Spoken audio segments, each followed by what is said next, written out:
The Civil War era saw a number of technological advances in many fields, but by far the most important to the Civil War soldier were the advances made in weaponry, specifically in small arms. A small arm is any handheld weapon that can be carried by a single soldier and used in combat. This includes handheld weapons such as pistols and revolvers, or shoulder weapons like muskets, rifled muskets, and carbines. Prior to the Civil War, nearly every army in the world used muzzle-loading smooth-bore muskets. These are weapons that load here at the muzzle or business end of the weapon. You pour down a charge of powder followed by a spherical smooth-bore round, which you would then ram down before firing downrange. The Civil War, however, saw the advent of breech-loading weapons. These weapons load here at the breech, which allows a soldier to load and fire more quickly. This is especially desirable to cavalry who want to load and fire while on horseback. Building off of this concept were the repeating rifles, which not only loaded here at the breech, but also loaded multiple rounds at one time in a single tube or magazine. The Spencer rifle, as an example, had 7 rounds in its magazine, which allowed those troops to fire according to their opponents, to load on Sunday and fire all week. But these are by far exceptions to the rule. The most common Civil War weapon for a Civil War soldier was one like this 1861 rifled musket, or its British counterpart, the 1853 Enfield. These rifled muskets load at the muzzle, but the barrel features grooves or rifling. At the beginning of the Civil War, troops armed with smoothbore weapons would be hard-pressed to hit their targets in the tree line behind me. But armed with a rifled musket, troops could hit targets 2 and 3 times that distance, and if they were expert, perhaps even 5 and 6 times farther. This gives us an idea of just how accurate and just how deadly Civil War weapons became. I'm joined today by Matt George, who is not only a reenactor, but the Civil War Trust Land Stewardship Manager. We're going to go through and show you the process by which these Civil War weapons were loaded. This is a 9-step process referred to as load in 9 times. We're going to go through it and show you how these weapons were loaded. Load in 9 times, load. At this, Matt will bring this piece in front of him. He's now reached back to his cartridge box, where he will then handle cartridge. He takes a paper cartridge out of his pack. Tear cartridge. He now rips the paper to expose the black powder within the paper cartridge. He will then charge cartridge. At this, he pours the black powder down the barrel and removes the rest of the paper that surrounds the conical bullet. The projectile he is loading is one of these, a mini ball named after Claude Etienne Minié, who created this bullet. Unlike projectiles of an earlier age, this is not a round bullet, but rather a conical bullet, which is shaped more like a bullet that we would see today. This is perhaps the deadliest small arms projectile of its era. Now that he's got that bullet in the barrel, Matt will then draw rammer. He will then ram cartridge. He rams that bullet down to the bottom to the breech of the gun and seats the powder. He will then return rammer.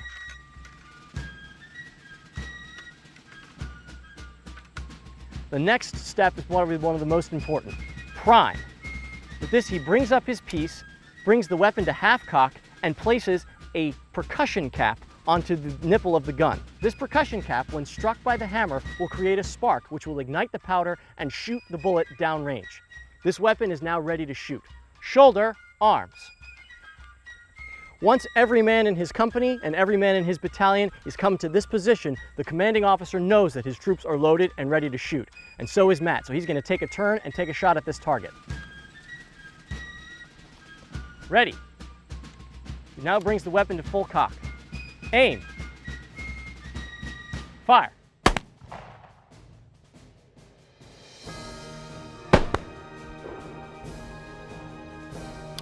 Weapons like these rifled muskets were responsible for most battlefield casualties of the Civil War. And these technological advances, as well as others, made the Civil War the deadliest war of its time and changed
Spending your time listening to me, and I'm going to do just a few minutes on the ammunition that comes out of cannon.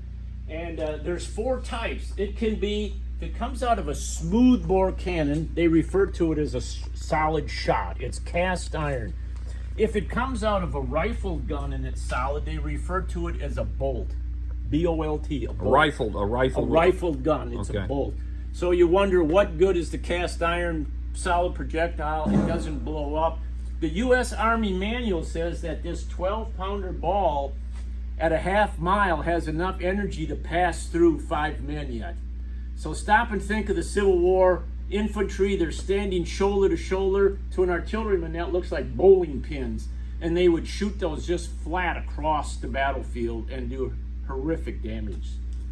Well, the next step is to take a projectile and make it hollow.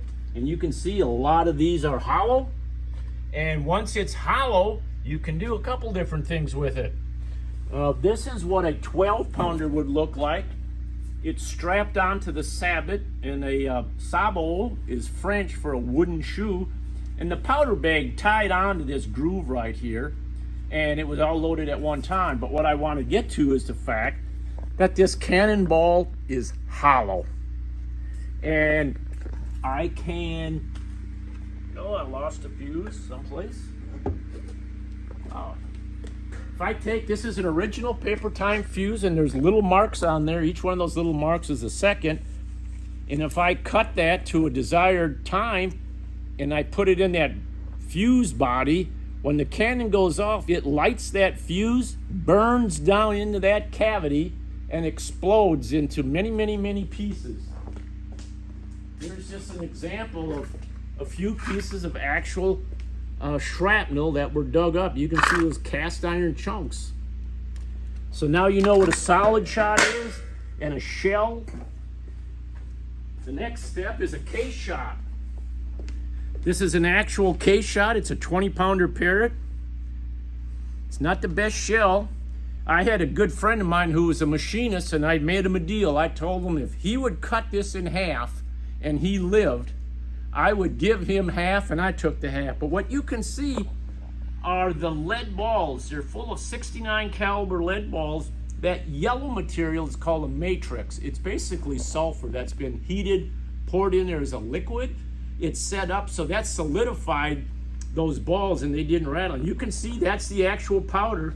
And we're right back where we were. Oh, I'm sorry.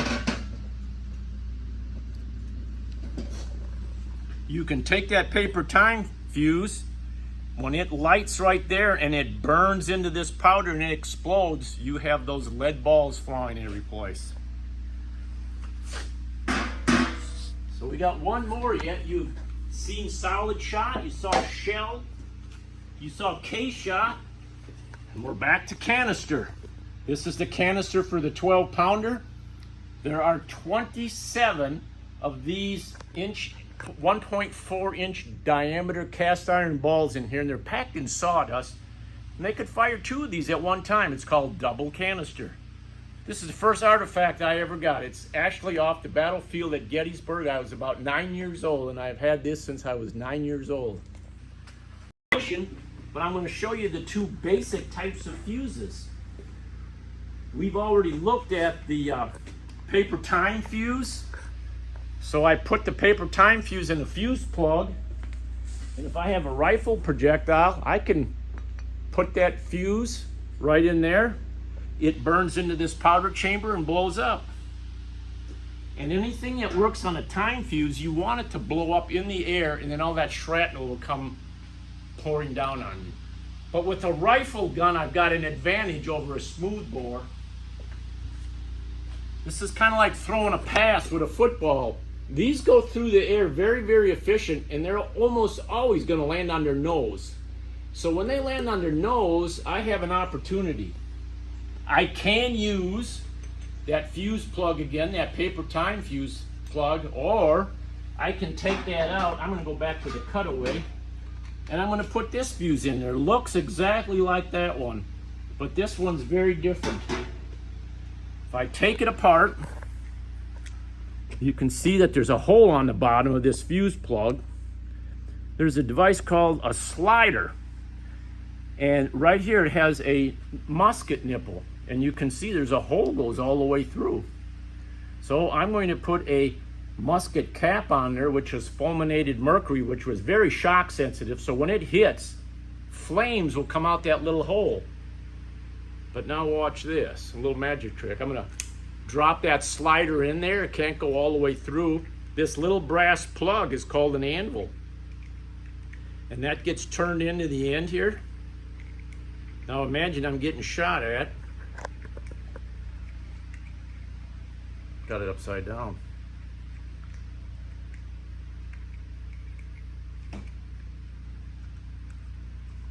Don't do this at home.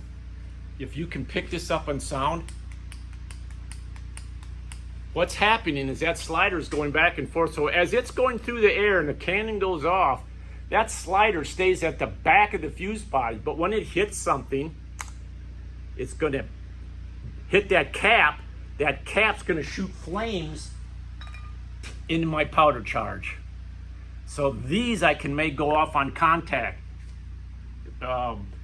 If I have a smooth bore, they have a tendency of hitting the ground and burying themselves. So you want, most of the time you want the projectile to go off in flight. But side of a building, Fort Pulaski, something hard, I can use paper time fuses in a rifle gun. But those are the 4 basic types of ammunition and the 2 basic types of fuses. Duffy Neubauer.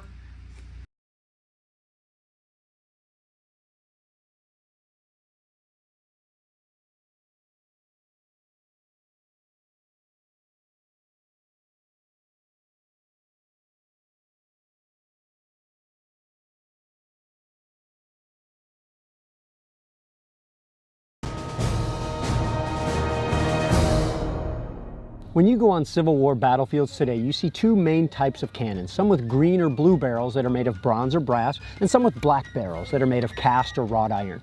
The green or blue barreled guns are the old guns, the smoothbores. They fire round cannonballs. The black barreled guns, the iron guns, are rifled. These are rifle pieces that fire shells that spin as they leave the barrel, and these more modern cannons are going to fire farther and more accurately. But both the guns essentially work the same way. You can take a 10 or a 12-pound solid piece of iron or lead, shove it down the barrel with a bag of black gunpowder until the bag ends up here. I'm going to puncture that bag with a pick through this thing called the vent. And into the vent, I'm going to put this, a friction primer, something that makes a spark right into there. I'll attach the friction primer to a rope, I'll walk outside the cannon, and I'm going to look away and pull it. Okay? And this will make a little spark, this will ignite the powder bag inside, and a huge explosion will issue from this cannon, pushing the ordnance out of here. And this gun, I'll be in trouble if you fire this gun now, will recoil 8 feet. If you go to a reenactment today, the guns, as loud as they sound, were actually 3 times louder during the war because they're not using as much gunpowder, and they don't recoil at a reenactment. But in the Civil War they did, because there's a real shell in there and there's a much larger explosion. And this solid piece of iron or lead can fly out of the cannon. It can go a half mile or maybe even a mile, maybe even a mile and a half from a rifle piece, accurately sometimes. And it could disable enemy cannons. It could sink ships in a naval battle, could knock holes in buildings, could knock tree limbs down onto troops to wound and demoralize them. But of course they have worse things. Shells that either fly out over the heads of the troops and explode by fuse, or explode when they hit the ground by percussion and rain down into big bits of metal like this, shrapnel, invented by Henry Shrapnel, a British officer, as a matter of fact. Now, if they're getting close to my cannon, this is what I'm going to shoot. Canister or grape shot. Imagine between 12 or 27 of these things packed in sawdust in a coffee can. Shove it down the barrel, fire it out, the can disintegrates, and these things are going to fly out like a big shotgun blast. It's called the unwelcome messenger, a particularly devastating weapon. I could not fire this gun by myself. It takes a lot of people to do it. Ideally, it takes 8 soldiers to do it, and they all have their own job. Somebody sponging out the barrel to make sure sparks don't ignite and pre-ignite this cannon when you shove the bag of black gunpowder in there. 2 people are rolling the gun back into position after it had recoiled. Somebody's holding their thumb over the vent with a special glove just to make sure oxygen doesn't get in there and prematurely ignite the gun as well. You're going to have somebody actually sighting the gun, somebody aiming the gun, somebody watching the effect of the fire, saying little to the left, little to the right, and a couple of people running ammunition back and forth from the rear at to and fro those limbers behind me. And in the distance back there, you also see caissons. These limbers and then the caissons across the road are actually necessary to fire this gun. These limber chests hold hold the ammunition, and the caissons hold more ammunition as well as additional supplies that the battery needs. So imagine 8 or 10 men and 18 horses necessary to pull all this stuff around whenever you see one of these cannons on a battlefield. You can also learn a lot about a cannon by actually looking at it. And in looking at the side of this gun, the trunnion, I can see that it was made in the Phoenix Iron Company. Over here, I can see that this gun, this is a 3-inch ordnance rifle, a very sleek gun made entirely of wrought iron, was patented December 9th, 1862. It's a United States gun I can see here. But when you look at the front, you really start to get a lot of information. This was the 583rd gun to come out of the Phoenix Iron Company in 1863. This gun might have been at this battle. The barrel weighs 816 pounds, and the inspector's initials were TTSL.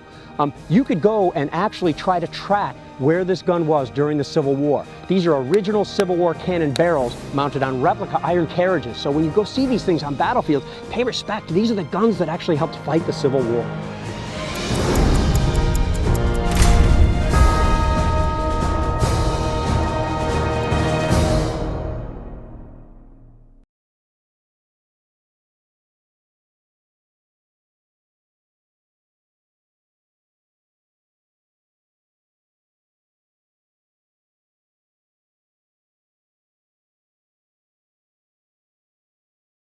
I took, I thought it wasn't recording, and as soon as the smoke blew out before I liked it, so I thought it wasn't recording. Okay, here we go. Yep. All right, make sure everybody's an arm's length away. Ready?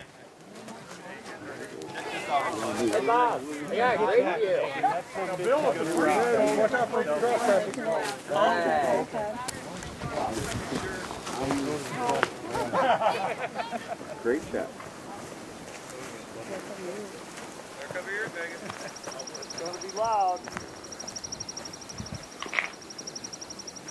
Fire! Man. That puts them all out. Oh, man. The guy on the left.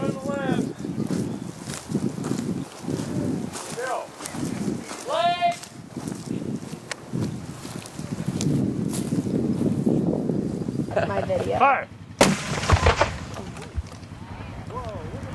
You missed the tree. Fire!